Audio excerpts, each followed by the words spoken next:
No sé si me estoy haciendo explicado o si me están entendiendo.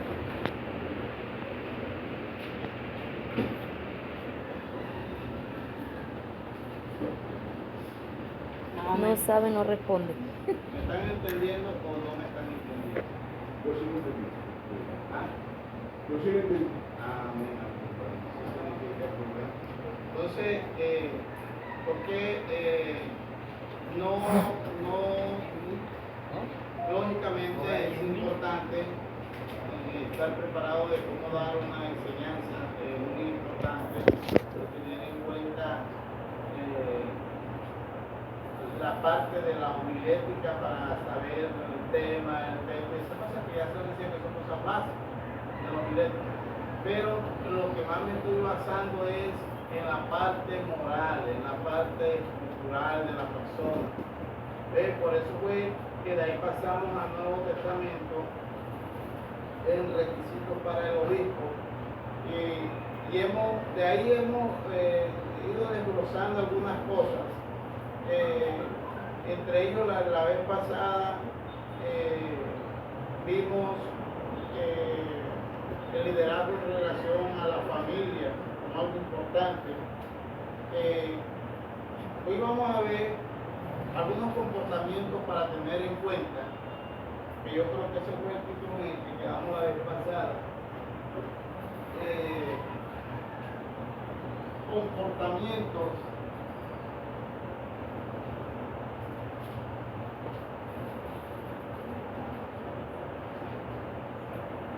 para tener en cuenta.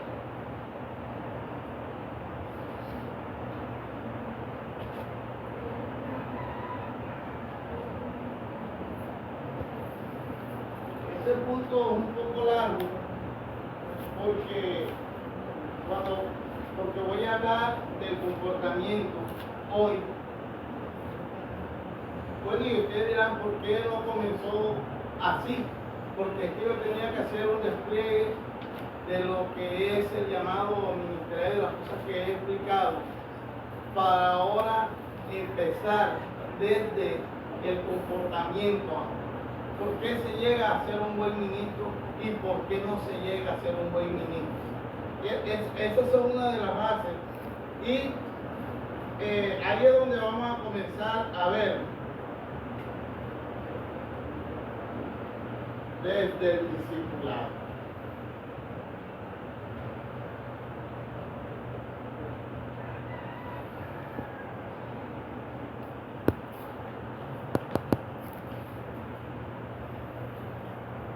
Porque desde aquí, en el discipulado, es donde se hacen las estructuras y las bases para tener un buen ministro.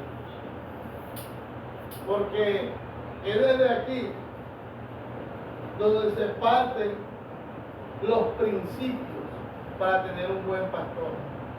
Porque donde aquí no toma uno los correctivos, eso es como cuando al pelado no se le enseña las cosas básicas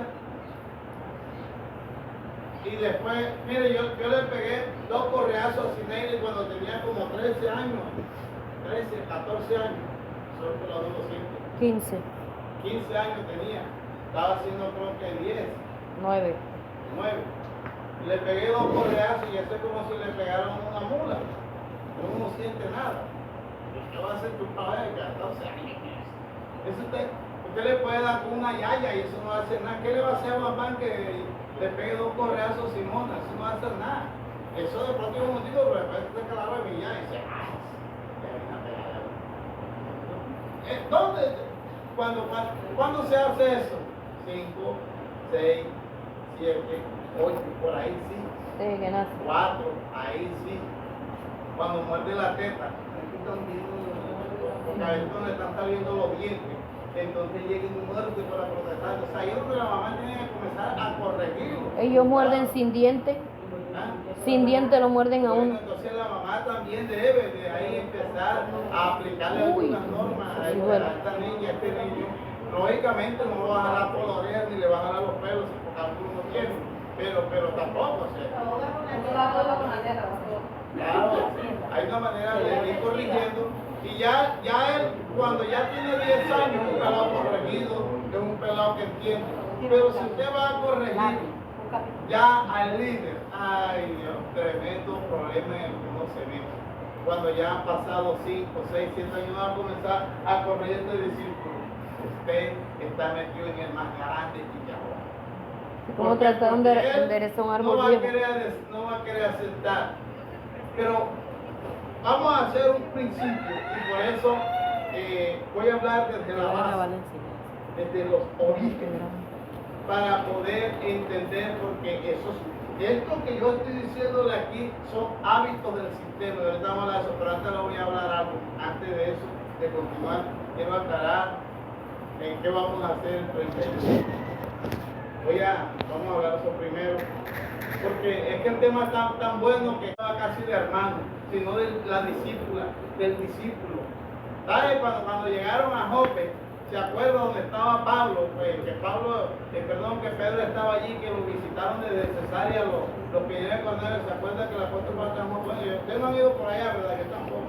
Entonces, ahí en Jope estaba Pedro y ahí había una hermana, ¿se acuerdan? Que se llamaba Tabita, que Tabita era una, y a ella le decían discípula, o sea, Tabita era una mujer firme. Y en los tiempos que a esas personas le llamaban discípulos, tenían un nivel de qué? De obediencia y de servicio. A los discípulos en los tiempos de los apóstoles, como comenzó el despliegue de la iglesia en Jerusalén y en Asia y en toda Europa, cuando comenzó ese despliegue y a alguien le decían discípulo, era una persona que era obediente, servicial y reconocida. Y era el primer rango, discípulo. Ahora nadie quiere ser discípulo. Es más, ya no se llaman discípulos. Ahora ya no hay, en la iglesia nadie se le llama discípulo. Nosotros nos llamamos hermanos, pero no se llama discípulo, porque ahora casi nadie se quiere sujetar. Ahora nadie quiere ni aprender. Y mire, y era tan importante esto del discípulo, que era un privilegio para quienes eran enseñados salir con su maestro. Y hoy es una vergüenza a veces salir con el pastor, con la pastora.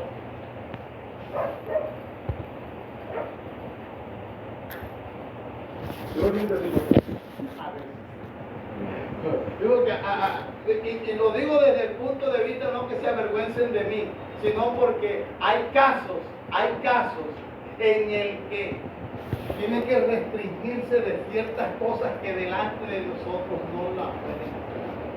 Yo digo una cosa, de mi parte yo ahí sí lo veo mal, y lo veo mal literalmente. Ok, porque en mi caso y todo, pero lo veo pero molestándolo, ¿no? Punto de vista. Molestándolo porque cuando usted está allá, porque llega, mira, este es mi pastor. Este es mi pastor. Y lo mismo con la hermana Genice, esta es mi líder, esta es mi la, todo lo que coja, te lo presento. Exactamente, y eso está bien, te felicito. Fíjense ustedes que es privilegio. Yo no sé si ustedes han visto ese pasaje cuando fueron a cortar unos palos.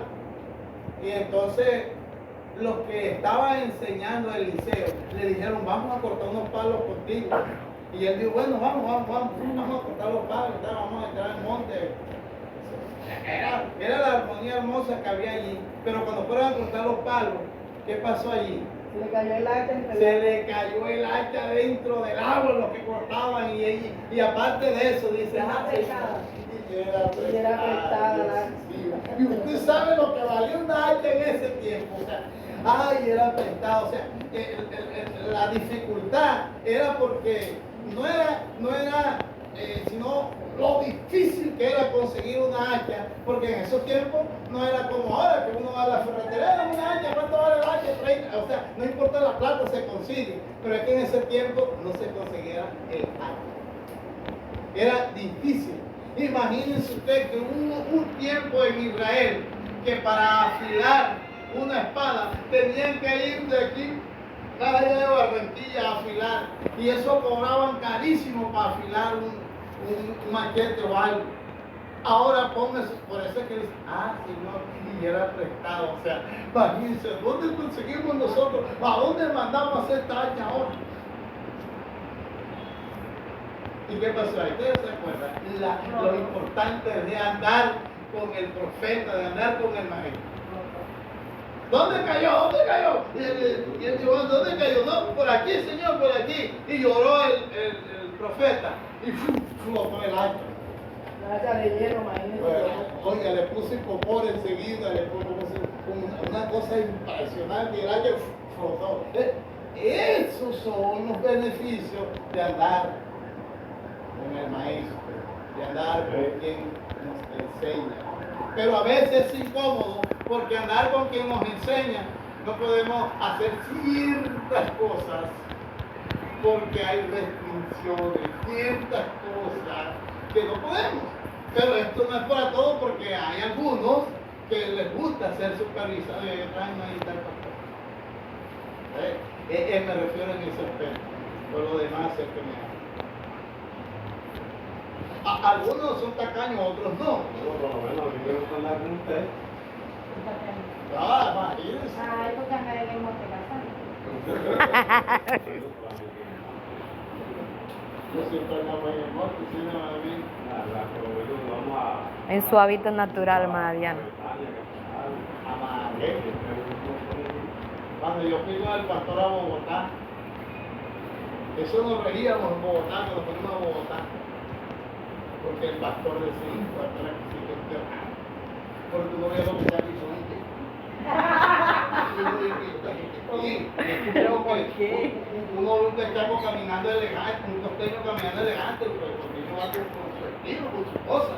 Pero los cachacos sí caminan. No solamente enseñando de aquí, sino viendo a su maestro, oyendo a su maestro. Amén. Ven, perdón, esto está bueno, esto está emocionante, la gente durmiendo. Y del Hijo y del Espíritu Santo, enseñándoles que guarden todas las cosas que os he mandado.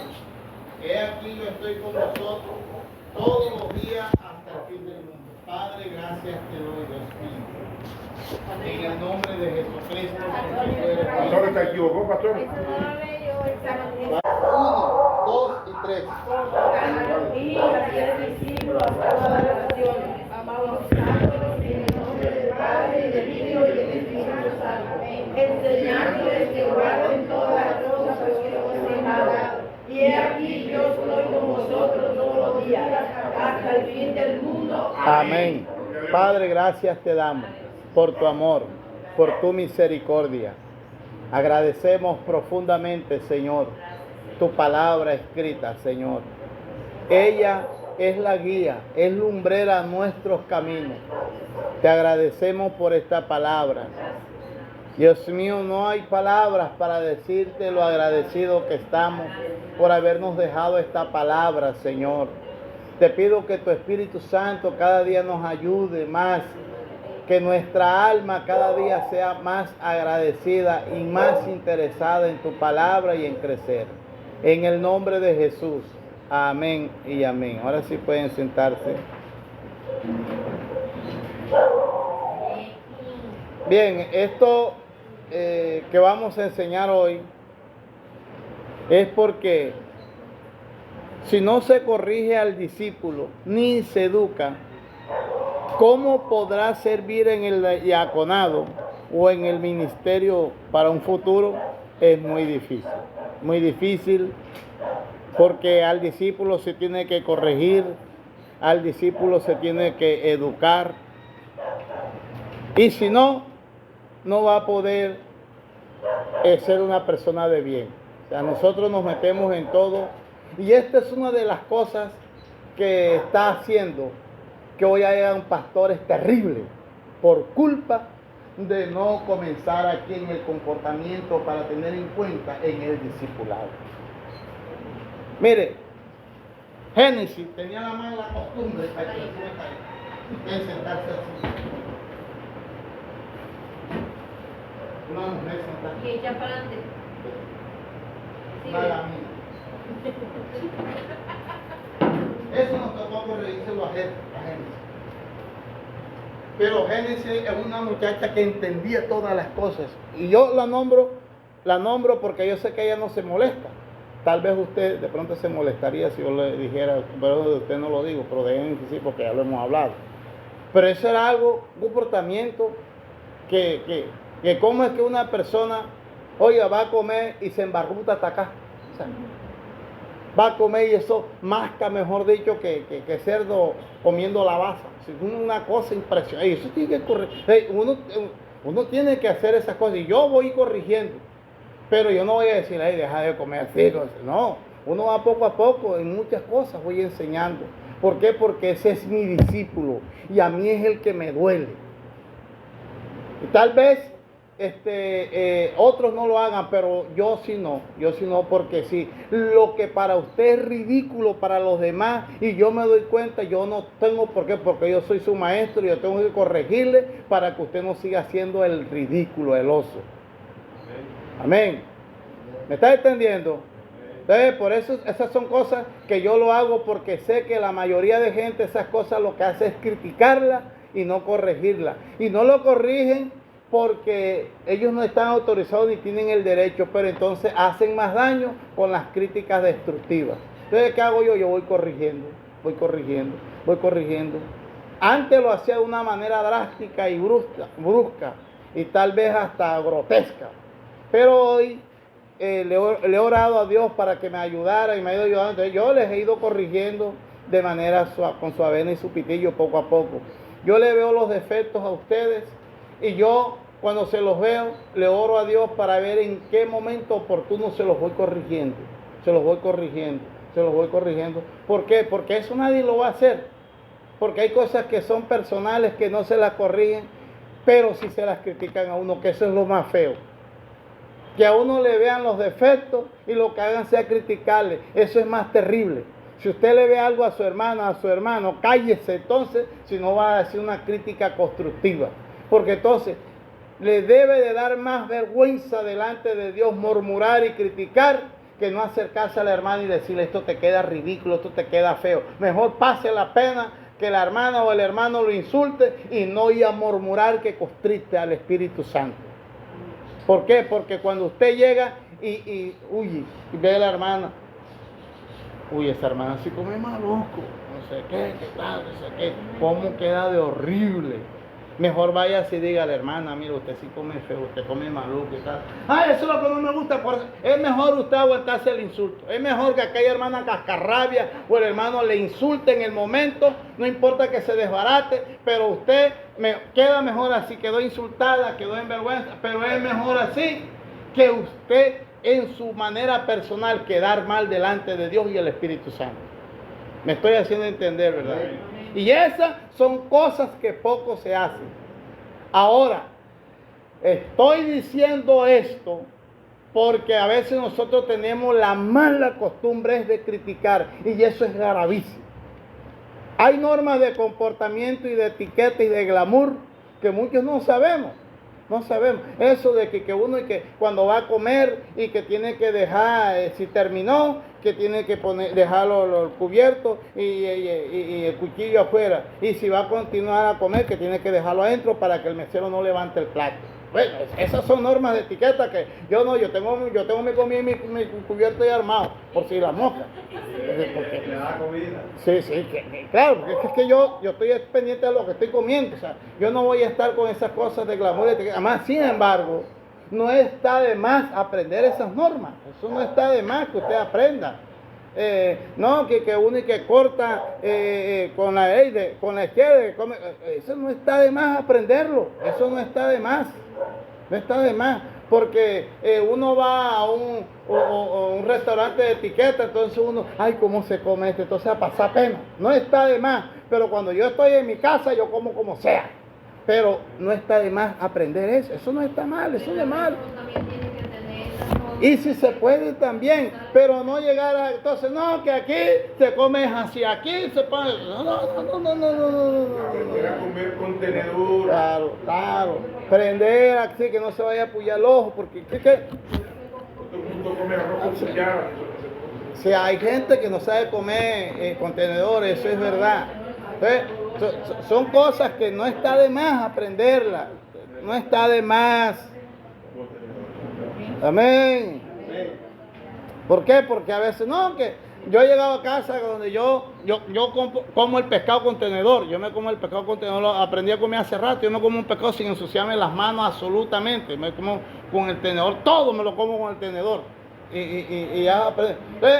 Pero no, que el pescado es sabroso comiéndolo con la mano. A mí eso no me molesta, ni me incomoda. Que un hermano diga, no, yo me lo como con la mano. A mí eso no me debe de incomodar. Es mi hermana, es mi hermano. Y ella tiene todo el derecho de hablar y decir escuetamente, está delante de mí, está delante de un hermano que me ama y me quiere. Y él puede hablar abiertamente lo que quiera y si se equivocó. ¿Cuál es mi deber, hermano? A mí me parece que si hay amor, eso es así. Pero ¿cómo se va a crear una nieblina, una cuestión extraña ahí entre el pueblo de Dios? No puede ser eso.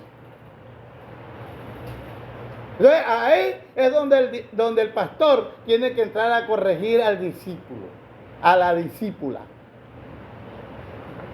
Pastor, porque también evitando eso que usted dice, que el hermano le comunica al otro hermano que lo que está haciendo mal, y resulta y pasa que el hermano que le comunicó lo hizo para evitar la murmuración, pero termina murmurando el corregido. Al corregido, sí. El corregido que viene y a decirme cosas a mí, siendo que tiene esto y esto y esto. Claro.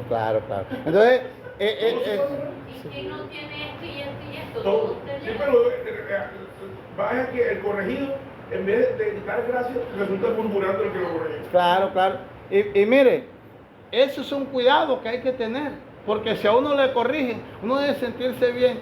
Entonces, si uno que es corregido dice, ay, que me viene a corregir si se está peor que yo, entonces usted es una persona desagradecida, 100% carnal. Pastor, y por ejemplo, hace muchos años me dijo, camines para acá.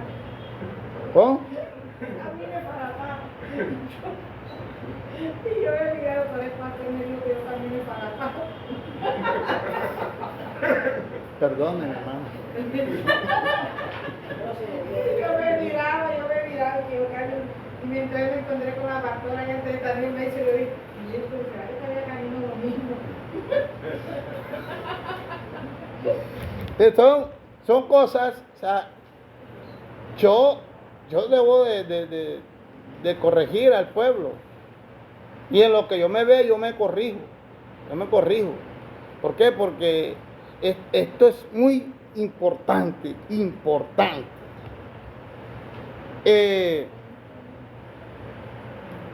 Si al discípulo no se corrige, entonces vamos a tener problemas. Y ese es un caso complicado, la corrección. Ahora, enseñarle a guardar las cosas es otra montada del chopo bastante difícil. Porque una cosa es corregir y otra cosa es enseñarle a guardar las cosas. Dios mío, porque la corrección requiere de tener un modelo de práctica para llevarlo a algo. ¿Qué iba a decir? Para que no me interrumpa más, le agradezco. Ni nadie más. Llegan a la iglesia personas que en su casa no los educaron. Una cosa es mandarlo a la escuela y otra cosa es la educación. Y uno en la iglesia le toca entrar en ese proceso de corregirle lo que en su casa no le educaron. Por ejemplo, aquella hermana que trabajaba en casa de familia y antes de ponerse a hacer los oficios se bañaba y a las 2 de la tarde se iba a pie bien lejos para la iglesia y el hermano que después del culto la llevaba en la bicicleta un día me dijo, ay, dígale a la hermana que se bañe porque eso huele agrio. Entonces, me dice, a mí me da pena decirle eso, pastora, a mí me tocó decírselo.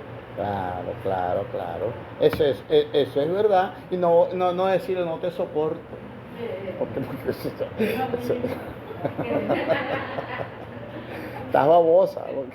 Porque uno tiene que aprender.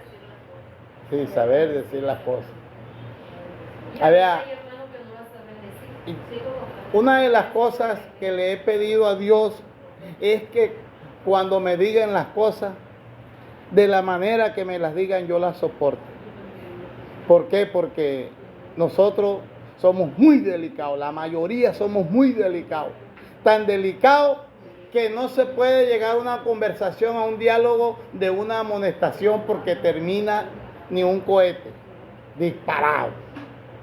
¿Por qué? Porque nosotros no somos siervos sencillos ni humildes, sino que a nosotros cualquier cosa nos hiere, enseguida nos ponemos ni un erizo. Entonces nosotros tenemos que aprender que lo que nos estén diciendo, así nos ofenda, así nos hiera, aprender a soportar. Y esas son cosas que no son fáciles. ¿Y sabe por qué Dios permite eso en nuestras vidas? Porque nosotros tenemos que aprender a matar el ego y la arrogancia. Porque cuando nosotros, hay cosas que cuando nos las están hablando y sentimos como puñaladas, sentimos como una cosa otra, usted está herida primero. Segundo, tiene orgullo. Tercero, tiene soberbia. Y cuarto, altivez. Yo no lo digo por ustedes, lo digo por mí porque yo era eso. A mí ahora hay cosas que me las están hablando y me las están diciendo, a veces me dice cosas y está, eso es verdad, eso es verdad, eso es verdad, eso es verdad, eso es cosa. Y hay cosas que sé que no es verdad que me la está diciendo, pero yo por eso no voy a tratar de irme a defender. Pero antes sí lo hacía, pero ahora no. Si yo veo que está equivocada, yo no tengo por qué irme a levantar. Si yo veo que alguien está contra mí equivocado, yo no tengo por qué tratar de defenderme. Usted no es siervo, usted no es siervo. Aprenda. ¿Qué dice la Biblia? Que yo tengo que aprender a soportar el agravio de los demás. Y esas no son cosas fáciles. Y si es agravio, la corrección. Sí, porque a uno cuando lo están corrigiendo, la corrección tiene que doler. Y la corrección incomoda. Porque la corrección significa que hay algo que está torcido y necesita enderezarse. Y por ende va a doler, va a incomodar. Pastor, el agravio también es mentira. Porque hay gente que se defiende echando mentira del otro. Sí, y sí. eso hay que soportarlo también. Lo que sucede es que si a alguien yo le estoy corrigiendo, es lo que tú dices. Y es mentira la persona.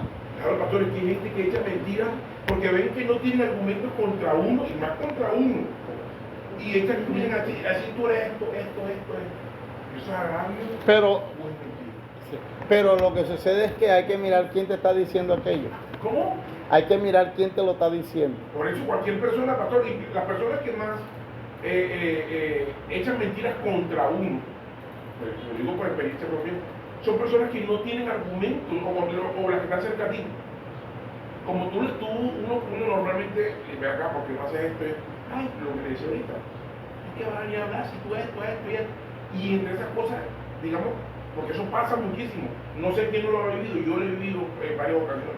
Comienzan a decir una cantidad de cosas que son mentiras como para minimizarlo a uno y decirle no me corrijas más o no me digas más esto porque tú estás peor. Me hago entender y utilizan artimañas. No, esa persona no es bueno corregirlo. O sea, esa persona no es bueno corregirle porque en la corrección también hay un principio. Y ese principio está en Proverbios capítulo 10. Proverbios capítulo 10. No es lo mismo decirle a alguien tú eres mentiroso a decirle tú dices mentira. Duele menos, aunque significa lo mismo que le digan tú dices mentira. Es Proverbios capítulo 9. Dice, el que corrige al escarnecedor se acarrea afrenta. El que reprende al impío se atrae mancha. ¿Eso qué me indica a mí? El 8 lo explica claramente. No reprenda al escarnecedor para que no te aborrezca. ¿A quién debe corregir? ¿Sí ve? Ahí está clarito, Esteban.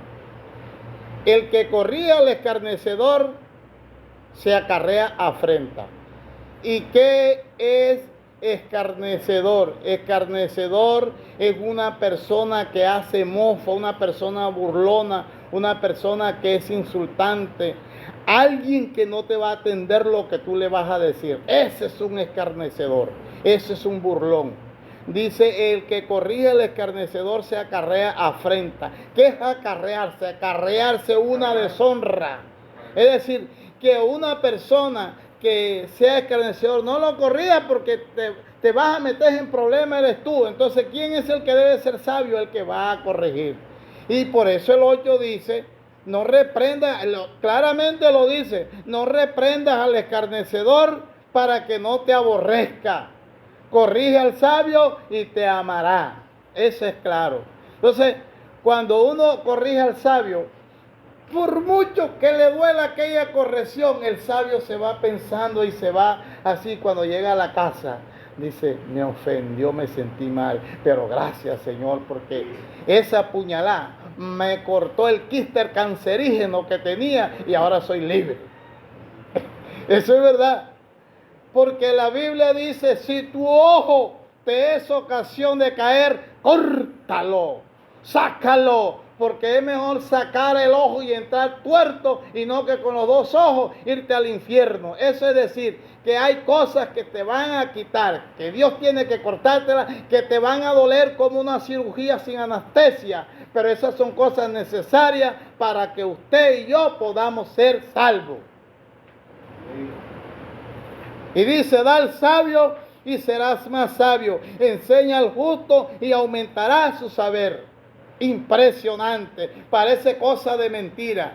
Pero ¿a quién le prestan más? Al que más tiene plata. No le prestan al que no tiene nada. Por eso dice, da al sabio y será más sabio. Enseña al justo y aumentará su saber. Es decir, que mi alegría y mi gozo no es enseñarle a cualquiera.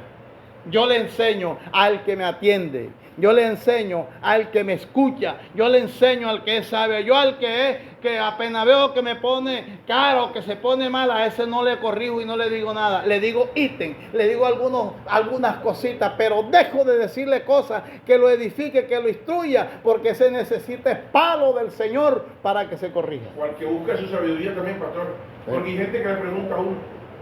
Sí, pues, por supuesto, por supuesto. Amén. Entonces, fíjese usted, el ser discípulo, hacer discípulo a una persona no es tarea fácil. Esa es una tarea titánica. Jesús cogió a Pedro. El Señor creyó tal vez haberlo hecho todo en Pedro, y eso es para que nosotros nos fijemos. Apenas llegó, que se presentó la turba, que Judas lo besó y lo entregó, y de una vez salió y una vez ¡pah!, le mochó la oreja a Marco enseguida. Y una vez yo digo que fue que algo pasó ahí porque le iba a mochar a la cabeza, pero le mochó fue la oreja. Y el Señor tal vez hizo algo para que no pasara nada. Ajá, ¿y a ti qué te pasa? ¿Acaso yo he venido aquí para que tú me defiendas? Si yo quisiera y pidiera millares de ángeles, vendría y me defendería. Y le puso la oreja al hombre y lo sanó. Entonces, ¿qué había pasado en Pedro? ¿Qué había pasado en Pedro? Y ya había sido llamado apóstol, claro. Ya había sido llamado a ser apóstol. Ya los había elegido porque eso era en la recta final. Ya cuando estaban casi para capturarlo. O sea, eso fue la noche del miércoles por la noche. O sea, es decir, ya eran apóstoles. Ya habían sido llamados a ser parte de los 12. Ya Pedro había pasado por el discipulado y ya era apóstol. ¿Cómo les parece esto? Pero el apóstol todavía era de los 12, pero el apóstol no era. No fue cuando Jesús resucitó que los envió. Esteban, cuando Jesús resucitó, él duró nada más 40 días sobre la tierra. Y él hacía visitas y algunas cosas configuró, pero ya él todo lo había dejado hecho. Ya todo lo había dejado hecho. Porque ya él está en un cuerpo glorificado. ¿Qué le pasó a Pedro ahí? Andaba aquí en la carne, Sí, porque es que Pedro en ese momento tampoco lo había negado tampoco, pastor. En ese momento tampoco lo había negado. Todavía no, porque apenas lo iban a coger. Estaban en el huerto de Getsemaní, en la turba. No. El apóstol no es enviado. Sí, apóstol era enviado. Pero acuérdate, Esteban, que él había hecho ya la elección de los 12. Él pasó la noche orando. Antes de ir a Getsemaní, él pasó la noche orando. Y ya los había elegido, ya ellos eran de los 12 apóstoles. Pedro ya era de los 12 apóstoles. Judas ya era apóstol. El día que lo entregó y lo besó, Judas era La verdad que ya habían hecho milagros ellos también. Claro, Ellos habían hecho milagros también. Claro, Esteban. Sí, eso ya era la noche, o sea, ya esa era la noche que ya Jesús moriría prácticamente al día siguiente. Amén, pastor. No, son cosas que uno tiene que No. Las conjeturas son buenas para que te quede todo clarito. Y fíjese usted, uno no espera una reacción como con un hermano. No, Dios mío. Y por eso, el día que alguien me fue a atacar allá en la zona bananera, que estaba la hermana Melvi ese día, me dijo, pastor, yo estaba esperando ahí porque había un hombre así como Esteban, y el hombre estaba ahí y el otro estaba allá. Pastor, ya le tenía medio esto aquí, vea. Le iba a pegar una sola trompa en el caracol de la oreja, me dijo. Una sola le iba a dar, porque ya yo le estaba mirando, era esto aquí, vea, pastor, me dijo, un recién convertido que estaba ahí, porque yo sí estaba ofendido. Era un varón de Ciénega que no lo había tratado. Alguien se levantó contra mí porque yo dije que había que juzgar la profecía. Y el varón estaba ahí y dijo, yo estaba esperando porque cuando él se fuera a dar la vuelta para pegarlo, yo estaba así en el púlpito y dijo, apenas se fuera a dar la vuelta para pegarle, le iba a dar aquí una sola trompa, pastor. Yo dije, yo no me aguanto, apenas se mueva le doy. Entonces, esas son reacciones. Por eso uno tiene que estar preparado, porque uno no sabe cómo reacciona en ciertas ocasiones. Uno no sabe cómo reacciona. Uno sabe. Pedro reaccionó así, y le mochó la oreja. Dios mío, que... La rabia, a mí le dio un hermano que le mochó la oreja en uno de la rabia, se lo mordió. Ese no fue a Pedro. Se la mordió pastor de la radio. Claro.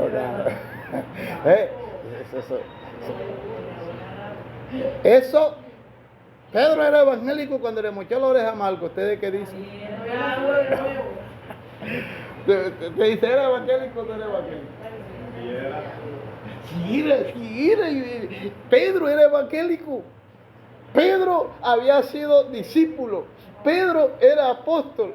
Pedro había sido llamado. Pedro ya tenía la promesa de que sería el precursor, fundador de la iglesia. Ya tenía la promesa y eso era irreversible. Por eso, cuando él se descarrea, Jesús lo llama y le dice, Pedro, hijo de Jonás, me ama. ¿Sabe cuándo se convierte Pedro de verdad en una conversión genuina? En el tercer llamado, que ya casi llorando le dijo, Señor, tú sabes que te amo, tú sabes. Ahí es donde él se convierte en verdad. Un discípulo es algo tremendo. Por eso, hoy entiendo que yo quise muchas veces andar con mi pastor y siempre me sacaba el cuerpo. Teníamos muchas incompatibilidades, pero tal vez él no sabía lo que era ser un buen maestro, ni yo sabía lo que era ser discípulo. Y por eso enseñar esto para mí es algo que está esclareciendo. Por eso uno ve que esto nunca se acaba, porque cuando el apóstol Pablo en sus giras misioneras, en el capítulo 16 de Hechos, se encuentra con alguien que llegó a ser tremendo pastor. Lea Hechos capítulo 16, versículo 1.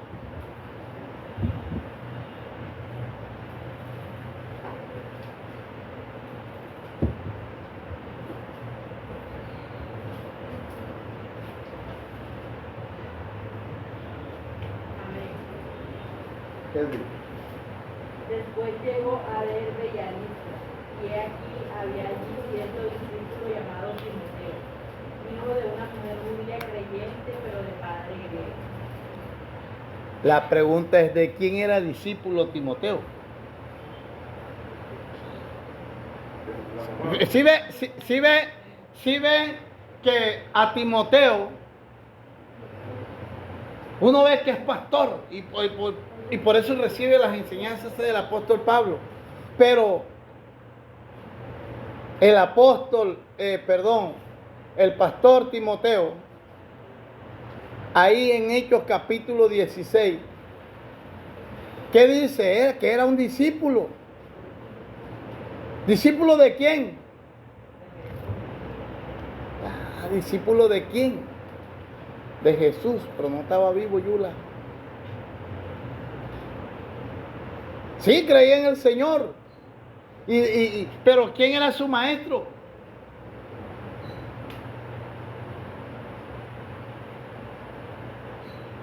¿Quién lo había hecho discípulo a él? Su mamá. Claro, su mamá y quién más.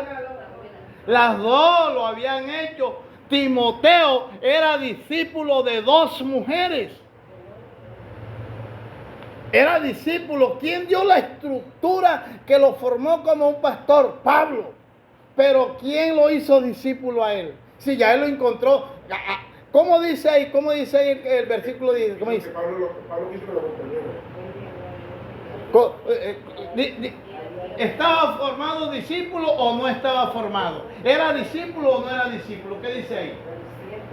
Ya era discípulo. Había cierto discípulo. Cierto discípulo. Vuelve y léalo para que vea.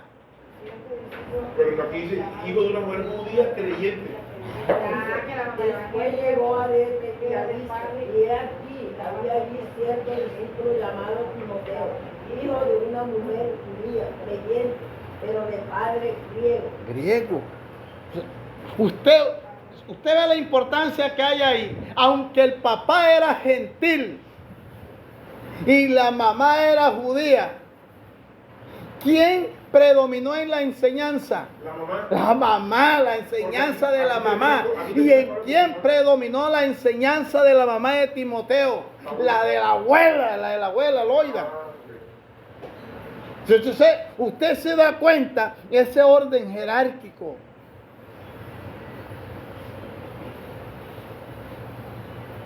Entonces,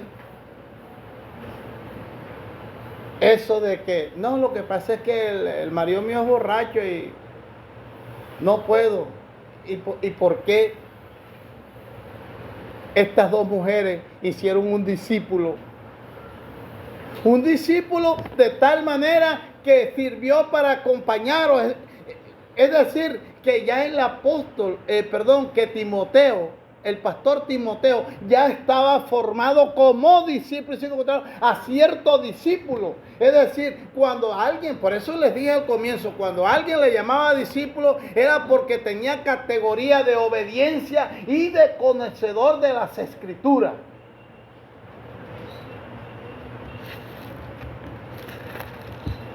Amén. ¿Está entendiendo? Por eso dice aquí había allí cierto discípulo llamado Timoteo, hijo de una mujer judía, creyente, pero de padre griego. Eso quedaba a entender que el papá de Timoteo no era evangélico, que el papá de Timoteo tenía otra enseñanza, que el papá de Timoteo era descendencia gentil, que el papá de Timoteo no tenía enseñanza judía, que el papá de Timoteo no fue el que lo hizo discípulo, sino su mamá y su abuela. Para que se caiga ese andamiaje de que la mujer no enseña, de que la mujer no forma. ¿Y quién hizo discípulo a Timoteo? La mamá.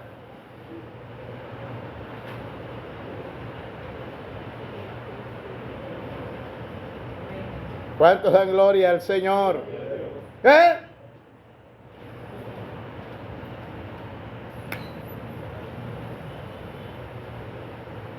La formación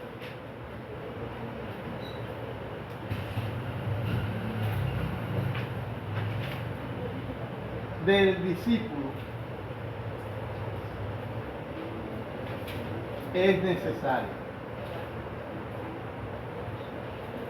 ¿Y para qué es necesario? Para enseñarle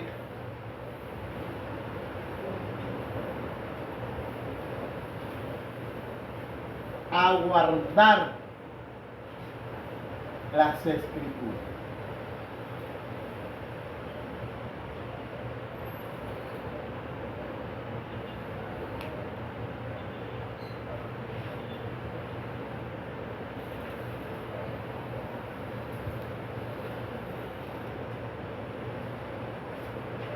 Cuando se va a hacer queso, se corta la leche y se pone ahí en un bote, en un cajón ahí.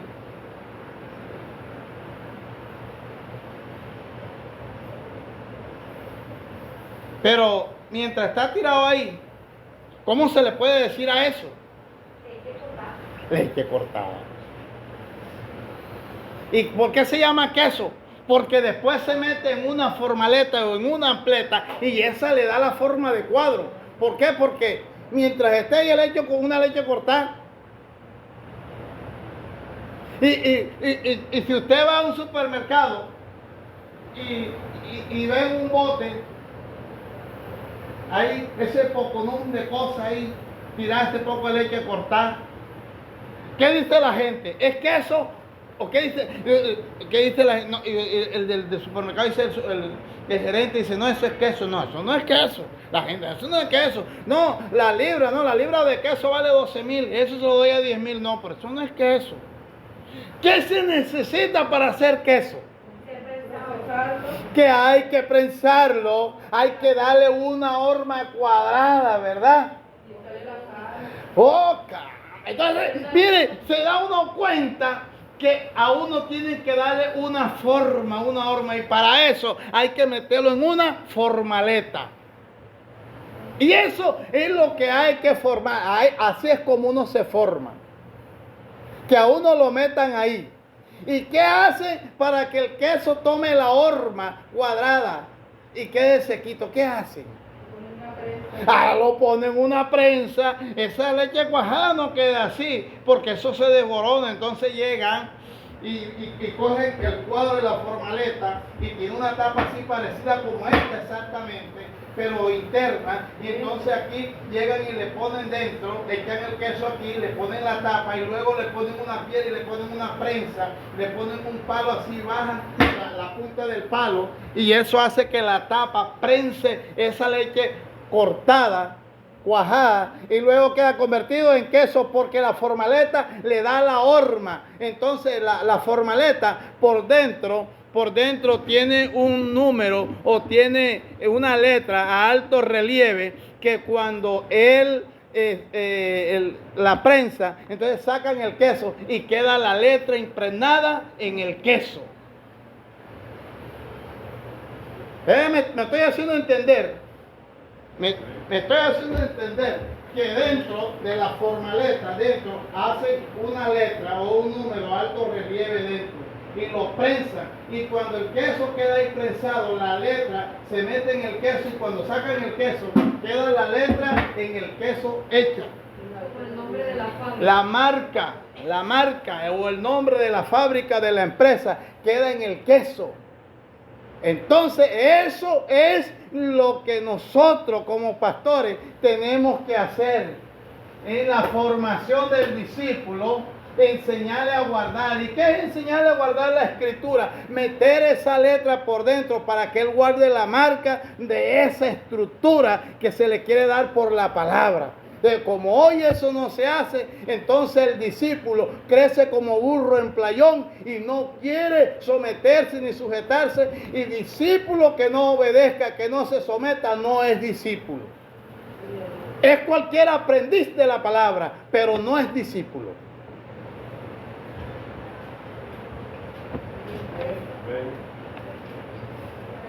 ¿Cuántos dan gloria al Señor? Por eso es que cuando se hace un discípulo, el Señor habló de esto tan fuerte, de una manera clara, que cuando Él le habló, les dijo claramente cuáles eran los propósitos que ellos buscaban y se los dijo de frente. Cuando le dice en el 23:15, ay de vosotros escribas y fariseos hipócritas, porque recorréis mar y tierra para ser un prosélito o un discípulo, y una vez hecho, le hacéis 2 veces más hijo del infierno que vosotros. Es decir, que cuando se logra hacer un discípulo, en el caso con un prosélito, que es alguien que se trae de allá y se le mete una nueva doctrina, porque un prosélito es el proceso por el cual una persona se trae de una doctrina y se mete en otra y se le mete la nueva doctrina. Por eso se dice prosélito, porque viene de un proceso, una enseñanza, y ahora se le mete la nueva enseñanza. Dice, lo hace doblemente más del infierno.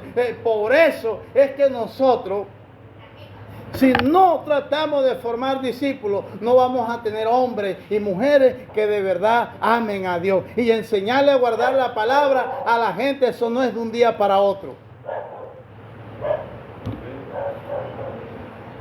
A su nombre. ¿Vive o no vive? Entonces, cuando le vamos a enseñar a guardar la persona, cuando le vamos a enseñar a la persona a guardar las escrituras, no se trata de cristianizar.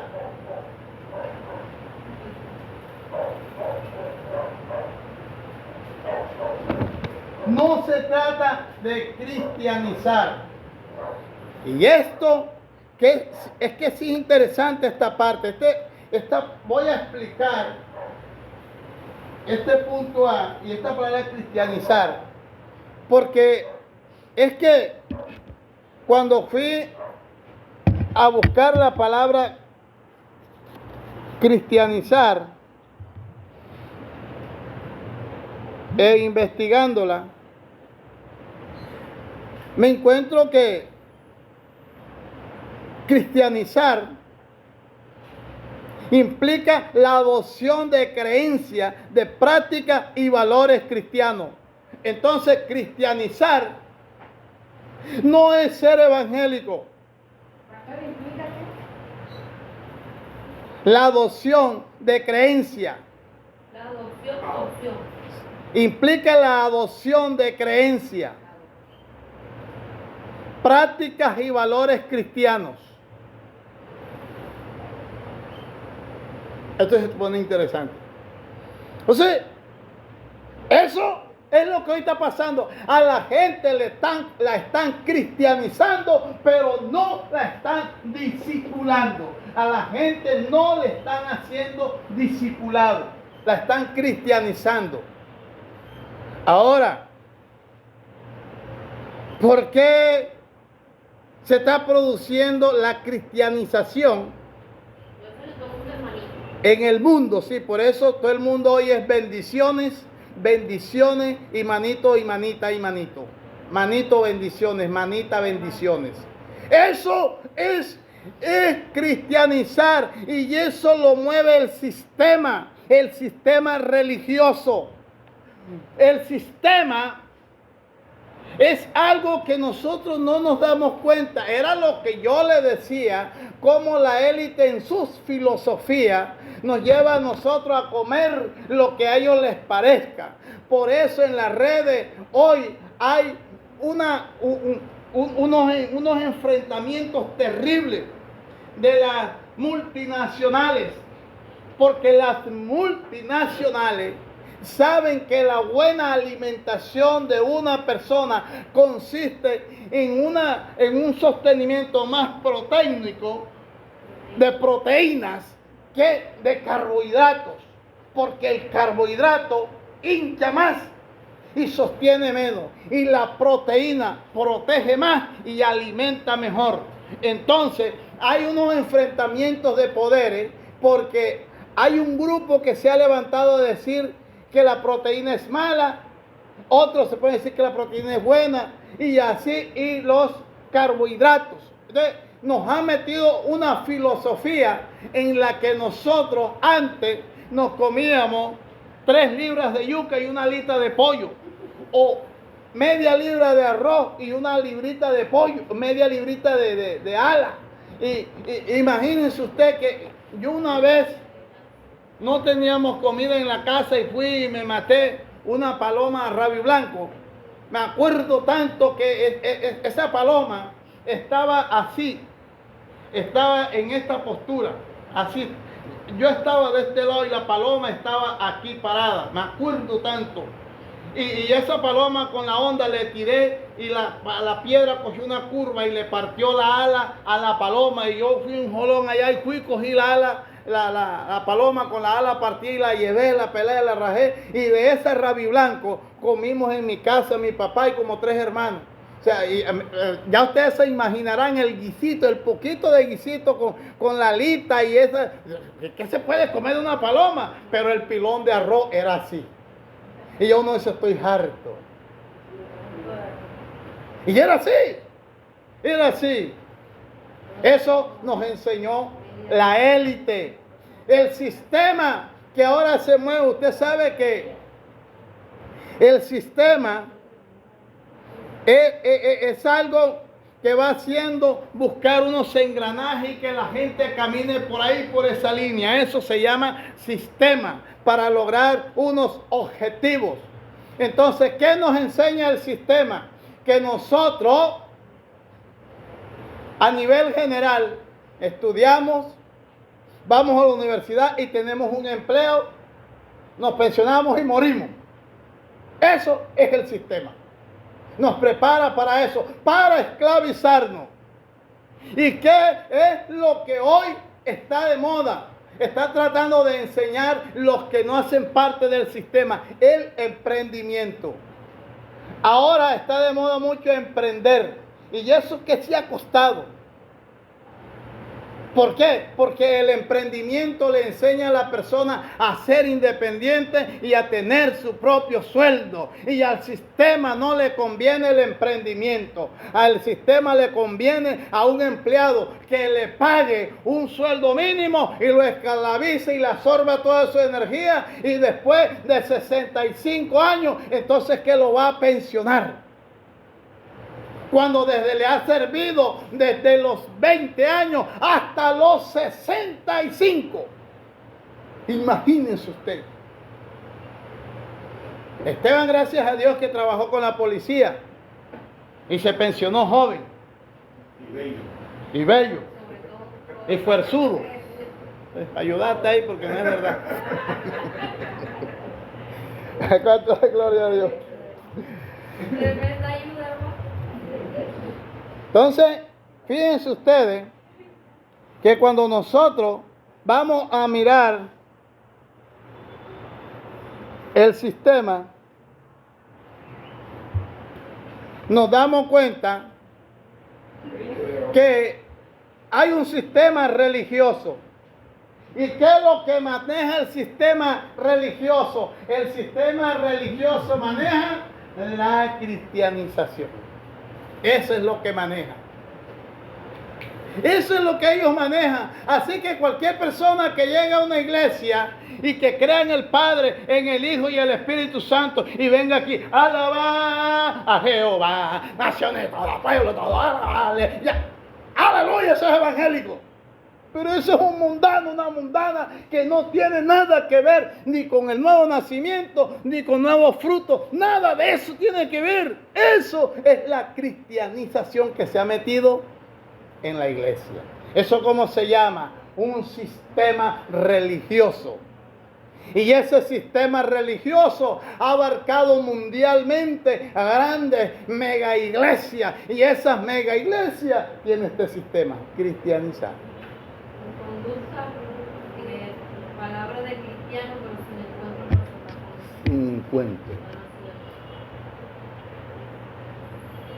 Árbol de Navidad en las iglesias, guirnaldas y arreglitos y cosas en las iglesias evangélicas. Porque eso se llama este sistema. El sistema religioso ha hecho eso. Usted hoy está entendiendo por qué es que cuando nosotros tratamos de enseñar las cosas que es lo correcto, entonces nosotros somos la mosca en la leche. Nosotros somos los extraños, nosotros somos los raros, porque nosotros somos los que tratamos de marcar la diferencia, porque no es la diferencia, sino que así deberían de ser los hombres y las mujeres nacidos de nuevo. Así deberían de ser. Con testimonio, con frutos, con cambios, honestos, íntegros, honrados, leales, sin hipocresía.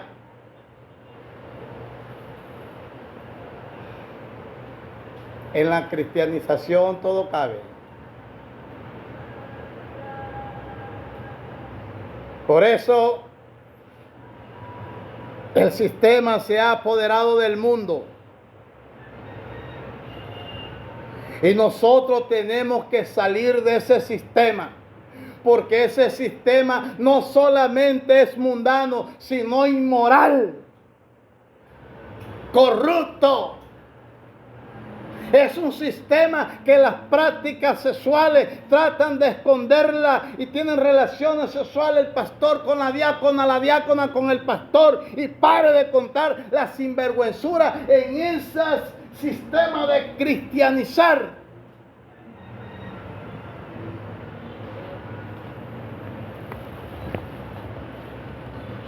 Entonces, ese sistema de conjunto de cosas interrelacionadas es lo que ha hecho que ese sistema se fortalezca en la mentira y en el engaño, porque el eje central de eso se llama Satanás, que es padre de mentira. Entonces, cuando llegan a estas congregaciones y ven que uno enseña este tipo de enseñanza y que da esta clase de mensaje, ese pastor es un pastor demasiado rígido, demasiado grotesco. Pero no es grotesco, es que nosotros no hacemos parte del sistema cristiano. Nosotros hacemos parte de un mundo donde el Señor nos ha mostrado una nueva naturaleza que dice: de modo que si alguno está en Cristo, nueva criatura es. Las cosas viejas pasaron, he aquí, todas son hechas nuevas. Así que usted no hace parte del sistema cristianizar. Usted hace parte de una persona, primero, que ha recibido a Jesús como su único y suficiente Salvador. Segundo, que usted tiene no una creencia, sino que ha creído en el Señor en espíritu y en verdad. Y ese creer no es por momento, porque no es una creencia, eso es continuo. Y eso es salirnos del sistema. Por eso muchos pastores me tienen asco, rabia y fastidio. Pero no es porque uno sea una mala persona, sino porque uno no quiere ser parte del sistema, que ellos lo ven como ridículo, porque uno no hace parte de ese sistema. Ese sistema hay que reprenderlos en el nombre de Jesús. Y que Dios saque a la luz todos estos inmundos farsantes para que todos caigan presos. Algunos que son hasta pedófilos. ¿Cuántos dan gloria al Señor? Entonces, el sistema, por supuesto, busca que tú entres, toman tus datos y luego te dominan. Entrada, toman tus datos y luego te dominan. Entonces, cuando no logran que uno entre, ni pueden conseguir los datos, ni pueden dominarlos, entonces dicen: ese es un resabiado, una resabiada. ¿Por qué? Porque el sistema, cuando no te puede hacer parte de él, entonces comienza a difamarte y a tratar de destruirte, porque ellos tienen el poder. Entonces, los evangélicos incautos que no han nacido de nuevo, que no han tenido un encuentro real con el Señor y ven estas congregaciones así, entonces se van de nuestras congregaciones para ser parte de ese sistema de cristianizar, porque les gusta el mundo, porque no han recibido de verdad a Jesucristo como su Salvador y no entienden lo que es recibirle en verdad. Pero el que ha nacido de nuevo nunca se deja cristianizar ni hace parte de ese sistema inmoral y sucio, sino que llega y busca una congregación donde prediquen a Jesucristo en verdad por su Espíritu Santo. El sistema nos lleva a que nosotros hagamos de manera religiosa lo que a ellos les parece, o de no podemos hacer parte de su élite puerca. Pero nosotros no estamos para eso. Nosotros estamos para obedecer lo que Dios manda en su palabra.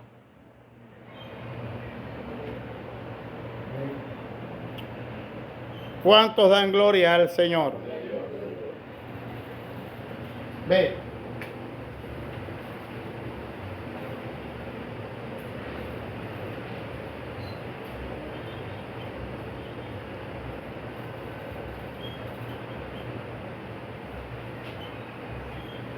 Lo que es un buen discípulo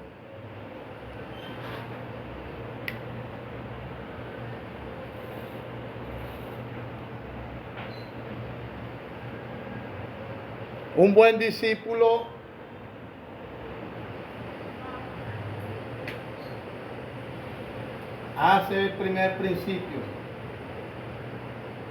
Juan 1:12, que yo me imagino que ya toda la iglesia se lo sabe. ¿Quiénes se saben Juan 1:12? Diga. Y a todos los que le recibieron a Dios, A todos los que recibieron, los que creen en su nombre, les dio potestad de ser hechos hijos de Dios. Estos son los verdaderos discípulos, no el que le acepta, sino el que le recibe como su único y suficiente Salvador. Hay iglesias donde ya las personas se hacen discípulos sin recibir a Jesús. Se hacen discípulos del pastor, pero no de Jesucristo, porque no le reciben. El Espíritu Santo no está en ellos. Entran inmediatamente en el sistema de cristianización.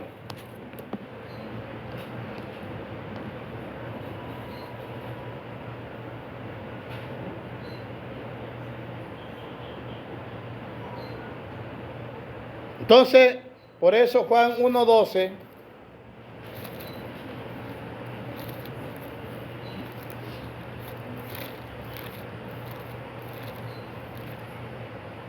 usted ve que Juan 1:12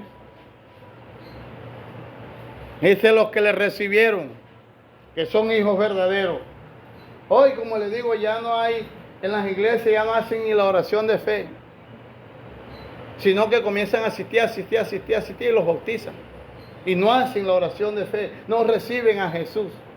La oración de fe no es una oración modelo ni guía. La oración de fe es el acto en el cual una persona con un corazón compungido de verdad recibe a Jesús como su único y suficiente Salvador.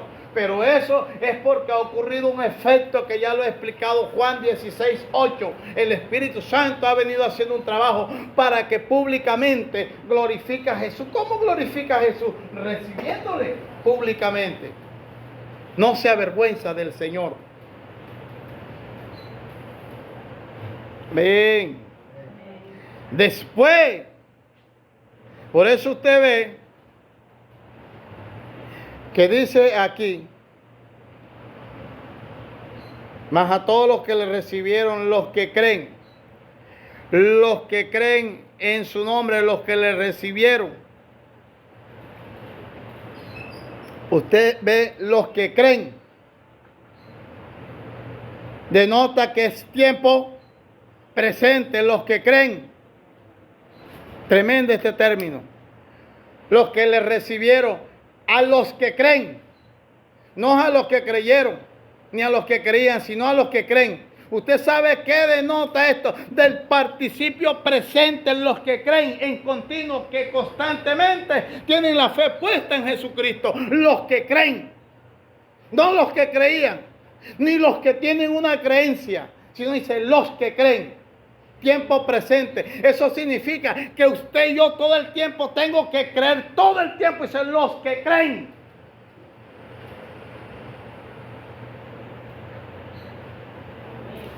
Por eso no denota pasado ni futuro, sino tiempo presente.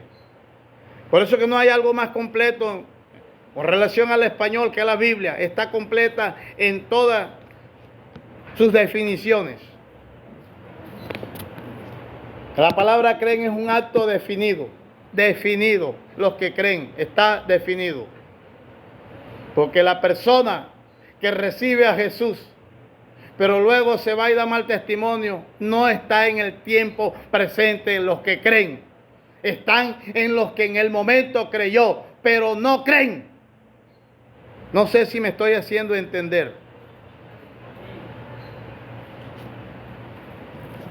Eso significa que después que hace ese acto debe seguir creyendo, lo cual implica una acción continua, indica la perseverancia, indica que la persona sigue continua, sigue constante. El ser evangélico no es una moda que pasa. El ser evangélico es creer hasta que nos muramos, hasta que venga el Señor. Los que creen.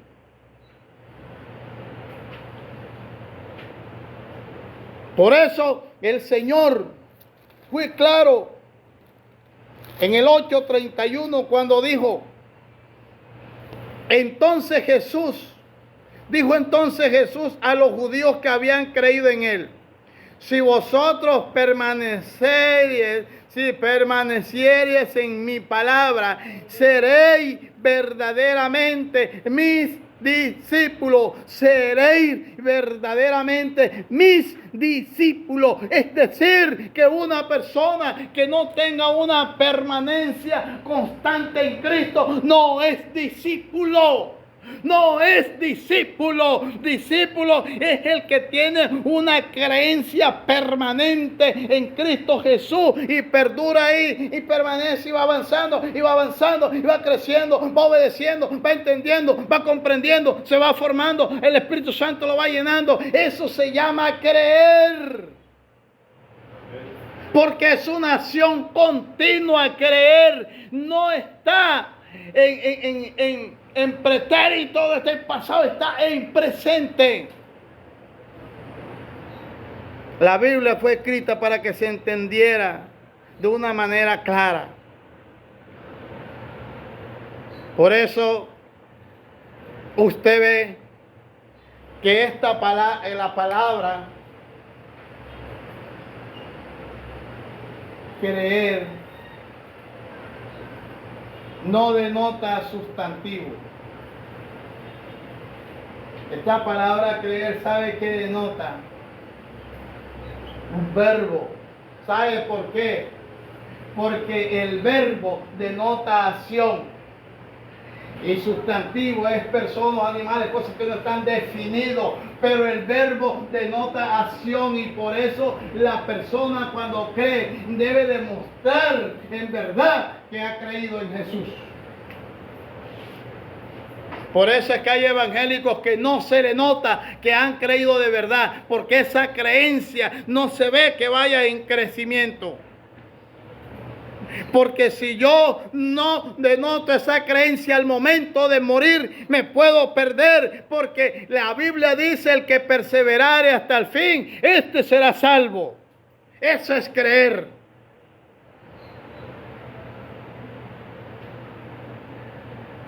Amén. La fe verdadera debe continuar después del acto inicial de recibir a Cristo. Después que yo recibo a Cristo, yo debo continuar con ese acto de seguir creyendo, de seguir permaneciendo. Por eso es que el que es un verdadero cristiano, una verdadera cristiana, nunca se volverá a alejar ni de su iglesia, ni de sus pastores, ni de sus hermanos. El verdadero evangélico permanecerá allí, porque esa es la iglesia, porque ese es el pueblo, ese es el grupo de personas con la que en verdad comparte lo que ama las cosas de Dios. ¿Cuántos dan gloria a Dios? China es policía. ¿Y ella dónde se la pasa? Ella no se la pasa con los papás ni con la mamá. Ella se la pasa en la policía, allá metida, porque allá es donde está ella. Porque esa es la nueva vida de ella.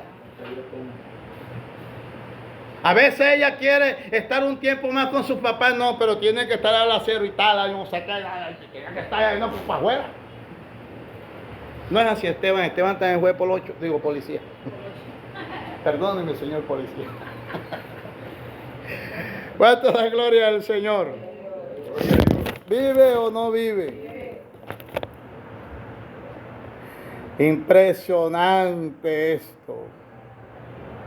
¿Por qué el verbo no se usa en sustantivo? ¿Por qué esta palabra no se usa en sustantivo? Porque esto no es una creencia.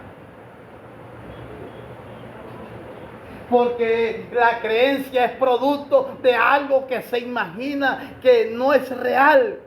Esa es una creencia.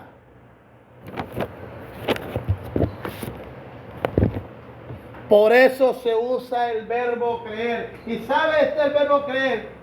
Ahí en la Biblia está 98 veces, ¿cómo le parece? Está 98 veces el verbo creer. ¿Por qué? Porque denota una acción. Porque esto denota que es una fe salvadora. Es una fe en la que yo permanezco ahí. Ese es el verdadero discípulo. El verdadero discípulo tiene una entrega. Y esa entrega es incesante. Esa entrega es anegada. Esa entrega es amorosa, armoniosa. Es una entrega continua con el Señor, con los pastores, con los hermanos. El verdadero discípulo permanece ahí esperando la oportunidad de servir en lo que pueda. El verdadero discípulo está pendiente en todo lo relacionado con los compromisos con el Señor. El verdadero discípulo obedece. El verdadero discípulo se somete. El verdadero discípulo está pendiente. El verdadero discípulo es eléctrico. No trabaja con petróleo ni con carbón. Es ecológico. ¿Cuánto da gloria a Dios? Dejemos hasta ahí. En la próxima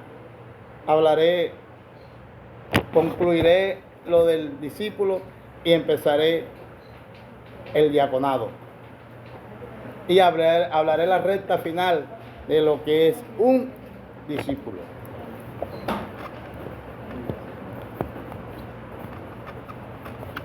En la próxima hablaré acerca de los ejercicios y de los menesteres de un discípulo. Porque es que si la persona, siendo discípulo, no se ejercita, ¿cómo quiere llegar a ser diácono? Si siendo discípulo no hace nada. Es decir, que aún nosotros, después de haber creído, debemos de llegar a ser discípulos. Y hay gente que no ha llegado ni a ser discípulo. Dios les bendiga, Dios les guarde.